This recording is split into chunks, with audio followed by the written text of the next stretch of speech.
हमें ध्यान देना चाहिए जब हम लोगों के साथ लोगों को ईमेल्स भेजते हैं। एक तो स्मॉल थिंग्स, आप सोचिए आपको कोई ईमेल आती है जिसमें बहुत स्पेलिंग मिस्टेक्स हो या ग्रामेटिकल एरर्स हो, आपका सबसे पहले माइंडसेट होगा कि how careless is this person.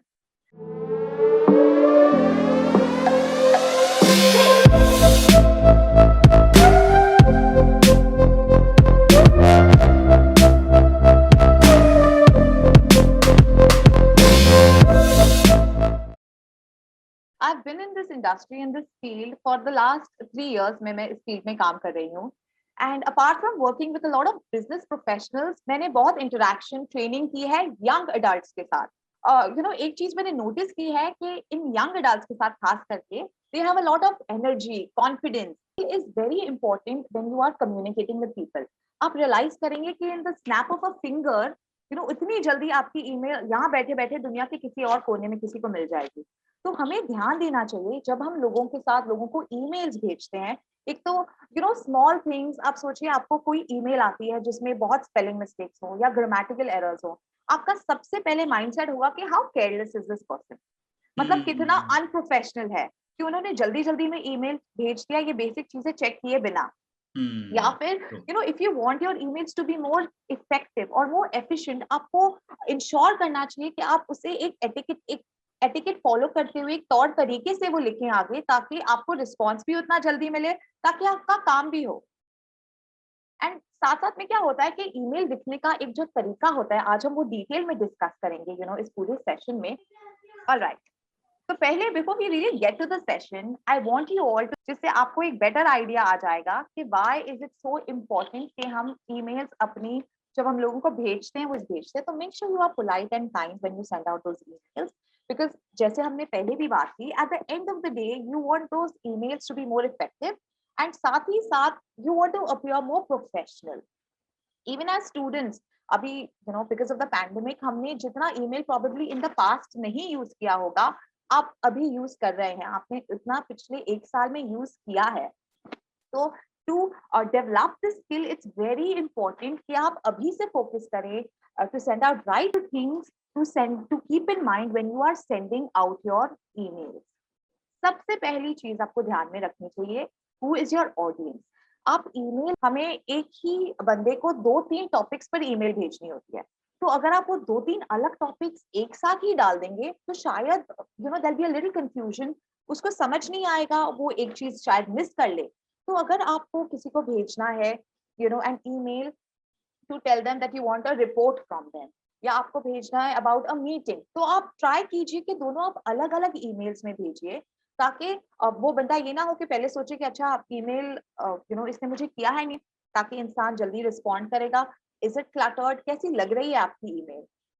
Etiquette, what is the manner you are using, आप किस तरीके से ये ईमेल भेज रहे हैं। एंड कंपोनेंट्स, जैसे हमारी ओपनिंग होती है, क्लोजिंग, सब्जेक्ट लाइन, ये सब चीजों का भी हम अगर ध्यान दें तो आपके ईमेल ज्यादा इफेक्टिव होंगे। Now, before we move on, we'll play a little, we'll do a little interaction. मैं कहना चाहिए कि do not, use an email ID जो बहुत unprofessional या immature sound करे, तो उसका ध्यान दीजिए। साथ में क्या होता है कि अगर आपका पर्सनल और प्रोफेशनल ईमेल आईडी है, as far as possible keep it separate. The next thing is, जब आप एक ईमेल शुरू करते हैं तो briefly introduce yourself. क्या होता है कि आपको लगा है कि अब मैं किसी को एक नेटवर्किंग मीट में मिला था पिछले हफ्ते, तो हमने डिस्कस किया कि लेट्स कनेक्ट ओवर ईमेल, उन्होंने अपना कार्ड मुझे ईमेल एड्रेस दिया, तो अब मैंने उनके साथ कनेक्ट करना है। तो अगर आप सोचोगे कि उसको याद होगा कि हम मिले थे, नहीं, जरूरी नहीं है कि वो पर्सन आप लाउडली पढ़िए, क्योंकि क्या होता है कि जब हम अपने माइंड में पढ़ते हैं हम शायद थोड़े मिस्टेक्स उनको नोटिस नहीं कर पाए, और जब आप लाउडली पढ़ोगे ना, ज्यादा एरर्स आप नोटिस कर पाओगे, I will pick out on those errors quicker. And shorting URLs, आपने कभी अगर देखा होगा कि कोई आपको ईमेल आई है जिसमें बहुत सारे लिंक्स भेजे हुए हैं, इट लुक्स सो क्लटर्ड। जैसे भी बताया कि वो लिंक शॉर्ट है। एब्सोल्युटली, एंड ये बहुत हेल्पफुल होता है, एंड साथ में it looks a little more clean ना वो ईमेल देखते वक्त भी, तो it definitely helps and adds value here. True, and it's so easy, मतलब बहुत इजी था। Oh yes, very very simple. कोई ना कितनी ऐसी चीजें होती है जो हमको पता भी नहीं है, there are so many tools available for us to make this process of sending out emails very simple and easy, but हमें पता ही नहीं होती ये सारी चीजें। So true, true. तो respond on time, it is very important कि अगर आपको कोई ईमेल भेजता है तो ideal respond time should be within 24 hours. आप कोशिश करके उनको रिप्लाई कीजिए। अगर किसी वजह से आपको लगता है कि अगर किसी ने आपसे, आपके कोई कलीग ने कोई रिपोर्ट मांगी है, but 24 hours are not enough for me to send out that report, तो आप उस ईमेल को एक्नॉलेज कीजिए। उनको बोलिए कि it will take another 2 days for me to send this report to you, so at least you let them know कि आपने पढ़ा है, एंड विद इन 2 days या 3 days, जो भी आपका टाइम फ्रेम है, उसमें आप वो ईमेल भेजें उसको, you will send it then. Next thing, never send an email when you are angry. इसका बहुत ध्यान दीजिए। हम जब गुस्से में होते हैं, हम कई बातें ऐसी बोल देते हैं and then we regret later के शिट, मुझे ये नहीं बोलना चाहिए था। तो you need to be very careful.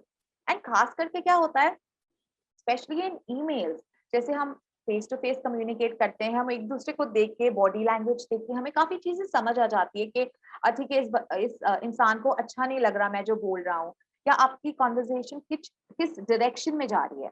But over email ना आप उसको देख सकते हो, ना आप उसकी आवाज सुन सकते हो, so there is absolutely no clarity और आपका मैसेज किस तरीके से that person is taking it. तो आपको कभी भी you have to be very careful with the tone you use. Always be polite. So use words like please. आपको किसी से कुछ काम है तो उनको प्लीज बोलिए। किसी ने आपका कुछ काम कर दिया तो थैंक यू। बचपन से ये बेसिक चीजें अबाउट मैनर्स सीखते आ रहे हैं, गोल्डन वर्ड्स जो हम कहते हैं। तो we need to follow it no matter how old you are in whatever profession you are in. On a personal level, it is very important to be kind to people, to be polite. And specially even with email वो ध्यान देना बहुत जरूरी है।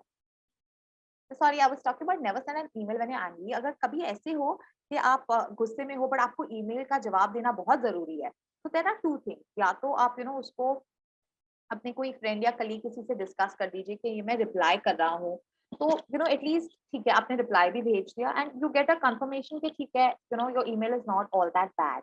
At the same time अगर आपको लगता है कि आप कल रिस्पॉन्ड कर सकते हो, तो put it in your draft section, wait for a day, sleep over it. कल जब आप थोड़े बेटर फ्रेम ऑफ माइंड में हो, थोड़े काम हो, तो आप अगेन वो ईमेल देखकर आप फिर सेंड कीजिए। So don't be in a rush to send out emails when you feel you are not in the right frame of mind. Personalise before forwarding, ये बहुत जरूरी है। हम सबको इतने फॉरवर्डेड ईमेल्स मिलते हैं, बट कई बार हमको लगता है कि why did you send this to me, हमारा वो एटीट्यूड होता है। तो आपको दो चीजों का ध्यान देना चाहिए जब आप ईमेल्स फॉरवर्ड कर रहे हो। अब for example, I am somebody who is into Buddhism chanting. So अगर मुझे किसी को एक ईमेल भेजना है, maybe a very good article, तो instead of just forwarding it to a friend कि ठीक है उसने मुझे पूछा था चांटिंग के बारे में तो उसको भेज देती हूँ, नहीं, आप एक पर्सनलाइज मैसेज साथ में टाइप कीजिए। Last time we met, you spoke about chanting. You are keen to know more, so I'm sharing this article with you or this video with you, which will give you a deeper insight. तो आप उनको बता रहे हो कि मैं आपको forward कर रहा हूँ, बट क्यों फॉरवर्ड कर रहा हूँ वो आप साथ में लिख रहे हो। तो वो ध्यान दीजिए कि कोशिश करके इसको पर्सनलाइज कीजिए जब आप लोगों को फॉरवर्ड करते हो। And at the same time एक दूसरा इसका पॉइंट ऑफ व्यू है कि जब आप ईमेल्स फॉरवर्ड करते हो, तो सोचिए आपकी और मेरी we had 5-6 emails back to back, हमारी एक चेन ऑफ ईमेल्स एक्सचेंज हुई है। अब मुझे एक थर्ड पर्सन को इस ईमेल में ऐड करना है टू लेट देम नो कि हमारी ये डिस्कशन हुई है। तो instead of just forwarding it to them, तो इमेजिन एक इंसान को ईमेल मिलेगी जिसमें ऑलरेडी 10 ईमेल्स हैं, तो उसके लिए it's so much of waste of time, right? वो बोलेगा कि अब मैं इतना सारा बैठ के पढूं। तो इंस्टेड इस टाइम पे आपको क्या करना चाहिए कि जो पूरी समरी है आपकी चैट की, जो आपकी डिस्कशंस हुई है इतने ईमेल्स में, आपको फॉरवर्ड करते वक्त उसको समराइज कर देना चाहिए, ताकि आप जिसको ईमेल भेज रहे हो उनको आपकी 10 ईमेल्स नहीं पढ़नी पड़े, वो एक ईमेल से उसको एक आइडिया हो जाए कि ये बात किस चीज के बारे में हो रही है, what is this discussion all about. So you need to keep that in mind. Use reply all sparingly. अब हमें इतने ईमेल्स मिलते हैं जो हमको लगता है कि ये मुझे क्यों भेजा, इसका कनेक्शन क्या है मेरे से। तो कई बार ऐसे ईमेल्स होते हैं जो we feel that oh it was not really required. तो एक होता है ऑप्शन आपके पास रिप्लाई और reply all. So what happens here is that हम कई बार अननोइंगली रिप्लाई ऑल कर देते हैं। तो दैट मीन्स जितने भी लोग उस ईमेल में थे उन सबको ईमेल्स मिल जाते हैं। तो I tell you about this experience I have had and it used to be very annoying. तो जब मैं अपना कोर्स कर रही थी on image consulting soft skills training, हमें एवरी वीक स्केड्यूल मिलता था कि ये हमारे सेशन होने वाला है इस वीक, और इसका ये टाइम है, तो प्लीज गिव योर एक्नॉलेजमेंट कि आप सेशन अटेंड करेंगे। तो ऑब्वियसली उन्होंने बहुत सारे लोगों को ईमेल्स भेजे होते हैं, पूरे पार्टिसिपेंट्स जो होते हैं, तो जो अटेंड करा है, अगर आप रिप्लाई करोगे तो जिसने आपको भेजी है ईमेल, जो कोऑर्डिनेटर है, उसको खाली रिप्लाई जाएगा। बट अगर आपने रिप्लाई ऑल किया है, दैट मीन्स सारे पार्टिसिपेंट्स जो भी उस ईमेल पे थे, सीसी में या टू में, उन सबको वो ईमेल जाती है। तो imagine, it is so annoying कि मुझे और 20 ईमेल्स आ रही कि we are attending, we are attending. अरे तुम अटेंड करे तो अच्छी बात है, कोऑर्डिनेटर को बोलो, हम सबको क्यों बता रहे हो? So, ऐसे कई बार होता है, and imagine on a daily basis we receive so many emails, and ये एक और ऐसी ईमेल नहीं चाहिए, राइट? तो आप एटलीस्ट ध्यान दीजिए कि आप रिप्लाई ऑल को सोच समझ कर इस्तेमाल कीजिए। The last thing, a very important point is to attach. जब आप डॉक्यूमेंट्स अटैच करते हैं या एनी पीपीटीज कुछ भी अटैच करते हैं, तो ध्यान से सोच समझ के अटैच कीजिए। तो क्या होता है, अगर आपको किसी को एक बड़ी ईमेल भेजनी है, तो जैसे मेरे काम में बहुत सारे पिक्चर्स वगैरह इन्वॉल्व होते हैं, तो ऑफ कोर्स जो अटैचमेंट्स होती हैं उनका साइज बहुत बड़ा होता है। तो जब आप अटैचमेंट्स भेजते हैं लोगों को, आपको ध्यान देना चाहिए, आप उनको कंप्रेस कर दो, आप उसको जिप करके आगे लोगों को भेजिए, ताकि उनके इनबॉक्स में बहुत ज्यादा स्पेस नहीं ऑक्यूपाई करे वो। एट द सेम टाइम आपको ध्यान देना चाहिए कि जो आपका फॉर्मेट होता है, जैसे आप जिस पे आप भेज रहे हो, जैसे पीडीएफ है या जेपैग है, ध्यान दीजिए कि वो यूनिवर्सली एक्सेप्टेड फॉर्मेट हो, जो सबके पास हो, ताकि ये ना हो कि आपने एक ऐसे तरीके से भेजा है कि दूसरे इंसान के पास वो हो ही नहीं वो टूल, तो वो कैसे देखेगा ये? तो उसका भी ध्यान देना बहुत जरूरी है जब हम लोगों को अटैचमेंट्स भेजते हैं। आजकल तो एक गूगल ड्राइव पे भी आप अटैचमेंट शेयर कर सकते हैं या क्लाउड पर डाल सकते हैं। तो देख के उस इंसान के साथ कौन सी चीज, what he is more comfortable with, you should always send attachments accordingly. And कई बार क्या होता है कि जब हम लोगों को ईमेल भेजते हैं, आप अटैचमेंट आपको लिख देना चाहिए साथ में कि please find attached my resume, और please find attach the presentation as discussed. क्योंकि जल्दी जल्दी में कोई ईमेल पढ़ता है ना, तो शायद वो अटैचमेंट मिस कर दे। तो अगर आप कुछ अटैच करें तो कोशिश करके उसको जरूर आपके ईमेल में लिखिए, ताकि उस इंसान को पता चल जाए कि आपने एक अटैचमेंट भी भेजा है, so he doesn't miss it. So these are few rules about etiquette that are very important and everyone should know when you are sending out emails.